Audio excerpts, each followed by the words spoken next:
9 बजे। होटल के मालिक ने दूर से देख लिया और वो चेहरा बसोरता हुआ अंदर वापस चला गया।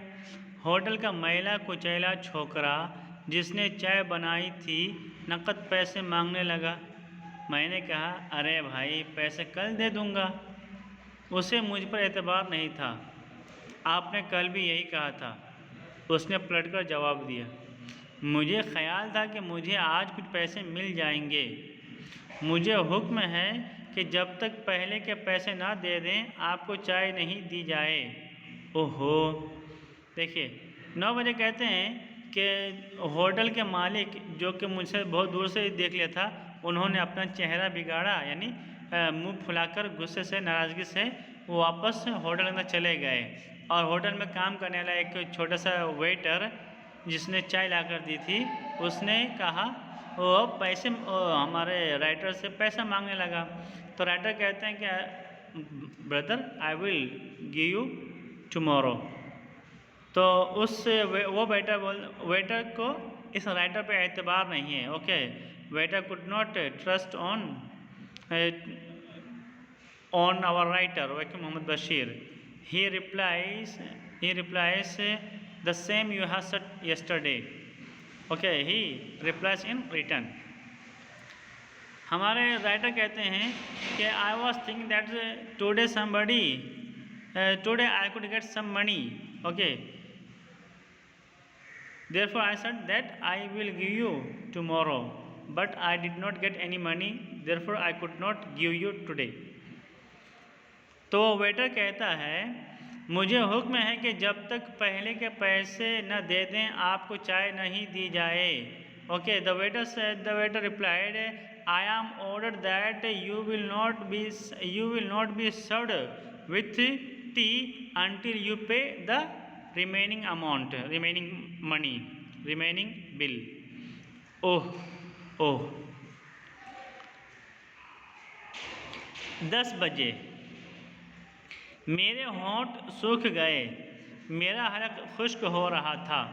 दोपहर की सख्त गर्मी की वजह से मेरा दिल बोझल हो रहा था।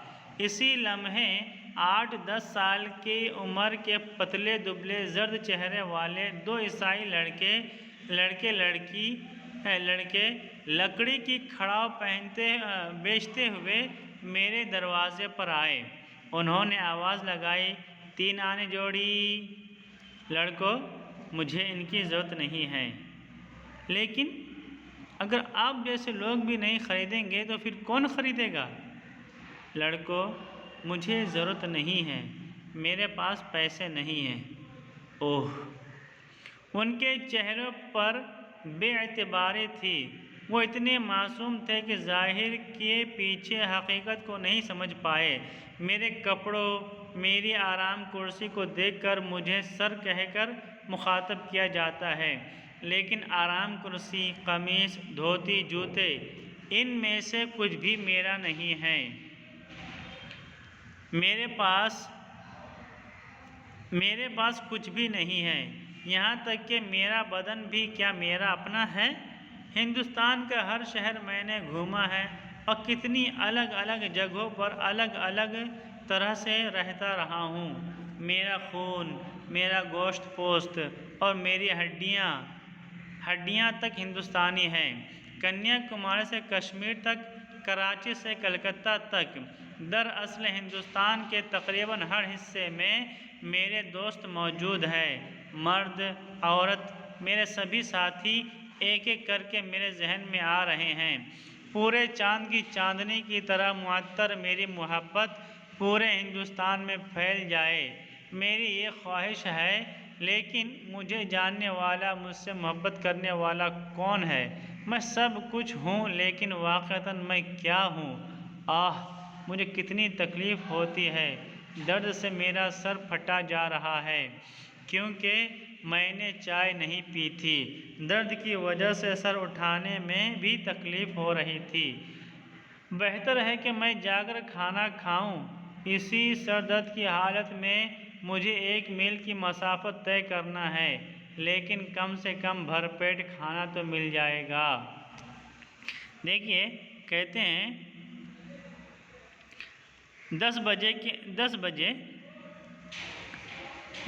कहते हैं कि 10 बजे की हालत क्या हुई। जिस दिन मेरा जन्मदिन था, वकील मोहम्मद बशीर कहते हैं कि मेरे जन्मदिन पर 10 बजे मेरी लिप्स यानी मेरे होंठ सूख रहे थे, यानी अब तक मैंने कुछ खाया पिया नहीं था। मेरे होंठ और मेरा हलक ये दोनों सूख रहे थे। It was both where getting dried. दोपहर की सख्त गर्मी की वजह से मेरा दिल बोझल हो रहा था और इतनी ज़्यादा समर थी, सनलाइट इतनी ज़्यादा थी कि उसकी वजह से मैं एकदम थक सा गया था। मेरा दिल एकदम थकावट महसूस कर रहा था। उसी वक्त यानी 10 बजे के वक्त में 8-10 साल की उम्र के दो पतले दुबले जर्द चेहरे वाले दो ईसाई लड़के जो कि पतले दुबले थे और उनका चेहरा जर्द था, यानी येलो था, येलो फेस टू ईसाई boys came to my door selling his shoe of wooden shoe। लकड़ी की खड़ा means shoe of wood and wooden shoe और वुडन चप्पल। ओके, मेरे दरवाजे पर आए, उन्होंने आवाज़ लगाई, 3 आने जोड़ी। यानी देखिए हम जूते बेच रहे हैं और इसकी कीमत है 3 आना। यानी 3 आना मतलब क्या है, 25 लेस देन 25 पैसा। ओके, लड़कों मुझे इनकी ज़रूरत नहीं है। Our writer replies, O boys I am not need of this shoe.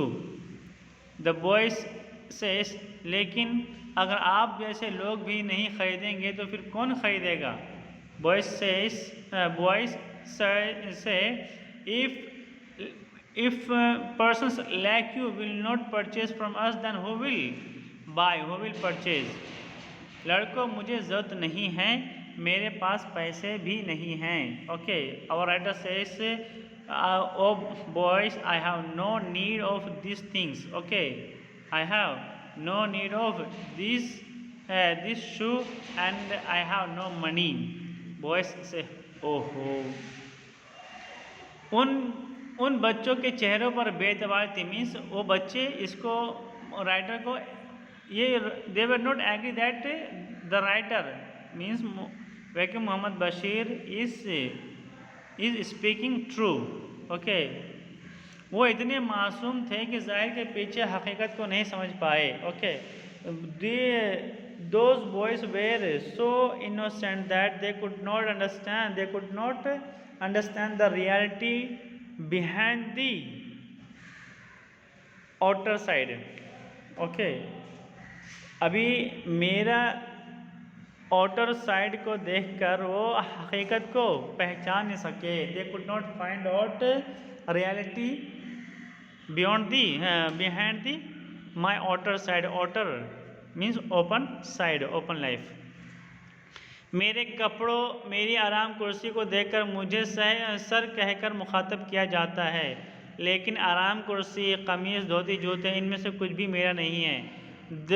These boys were calling me, were speaking to me with sir। Oh sir, take it. Okay, oh sir, buy it. Okay, why? Because I was wearing good clothes and I have relaxation chair in my room।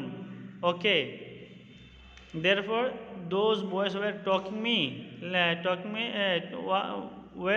to me with sir। Okay, means sir take it। लेकिन आराम कुर्सी, कमीज, धोती, जूते, इनमें से कुछ भी मेरा नहीं है।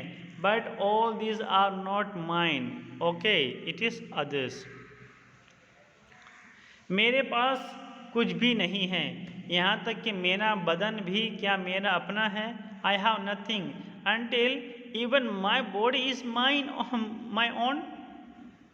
ओके, यानी राइटर को इस बात पर शक है कि my whole life is passing under borrow. Okay, डेप्ट। My whole life is passing under डेप्ट। So everything that I am using, that I have is of others। So even this body is mine or others. Hindustan का हर शहर मैंने घूमा है और कितनी अलग अलग जगहों पर अलग अलग तरह से रहता रहा हूँ। मेरा खून, मेरा गोश्त पोस्त और मेरी हड्डियाँ तक हिंदुस्तानी है। कन्याकुमारी से कश्मीर तक, कराची से कलकत्ता तक। दरअसल हिंदुस्तान के तकरीबन हर हिस्से में मेरे दोस्त मौजूद हैं। मर्द औरत मेरे सभी दोस्त एक एक करके मेरे जहन में आ रहे हैं। ओके, इसमें कहते हैं कि मैं हिंदुस्तान के कोने कोने में रहा हूँ। हर जगह मैंने अलग अलग हिसाब से, यानी उस जगह जहाँ हिंदुस्तान के जिस कोने में भी गया, wherever I went into the corner of India I stood there according to their means as the inhabitants of their place. Okay, how the inhabitants of Kashmir, how the inhabitants of Kanyakumari, Karachi and Calcutta were living. I was living alike in their places in the corners of India. Okay, I have many friends in India. Okay, from Kanyakumari to Kashmir and Karachi to Kolkata. All of my friends are coming in my mind, means I am remembering my friends. पूरे चांद की चांदनी की तरह मुअत्तर मेरी मोहब्बत पूरे हिंदुस्तान में फैल जाए। Okay, I have friends from Kashmir to Kanyakumari and Calcutta to Karachi, so like that my love should spread all over India like full moon beam of, okay, like full moonbeam. Okay, moonbeam चांदनी, moonlight. Okay, like moonbeam my love should spread all over India. ये मेरी ख्वाहिश है, this is my ambition. लेकिन मुझे जानने वाला, मुझसे मोहब्बत करने वाला कौन है? मैं सब कुछ हूँ, लेकिन वाक़तन मैं कौन हूँ? Okay, but I am loving everybody but there is no one who loves me and there is no one who knows me. Okay, I am everything but really what I am. Okay, I am everything but really what I am. मुझे कितनी तकलीफ़ होती है, दर्द से मेरा sir फटा जा रहा है क्योंकि मैंने चाय नहीं पी थी। दर्द की वजह से सर उठाने में भी तकलीफ़ हो रही है। बेहतर है कि मैं जाकर खाना खाऊं। इसी सर दर्द की हालत में मुझे 1 मील की मसाफत तय करना है, लेकिन कम से कम भरपेट खाना तो मिल जाएगा। ओके, कहते हैं कि जब वो सोच रहे थे तो कहते हैं कि कितनी मेरे सर में बहुत दर्द हो रहा है, बहुत तकलीफ़ हो रही है मुझे, मेरा दर्द की वजह से मेरा सर फटा जा रहा है क्योंकि मैंने चाय नहीं पिया। अगर चाय मिल जाएगी तो ये दर्द भी ख़त्म हो जाएगा। ओके, दर्द की वजह से मुझे सर उठाने में भी तकलीफ़ हो रही है और तकलीफ़ हो रही है, तो बेहतर यह होगा कि मैं जाकर खाना खा लूँ। और खाना खाने के लिए भी मुझे 1 मील चलना पड़ेगा। अब इस दर्द को सर पर उठाए हुए मुझे 1 मील चलना है, मगर चलना तो पड़ेगा ही, मगर इसकी वजह से मैं पेट भर खाना भी खा पाऊँगा।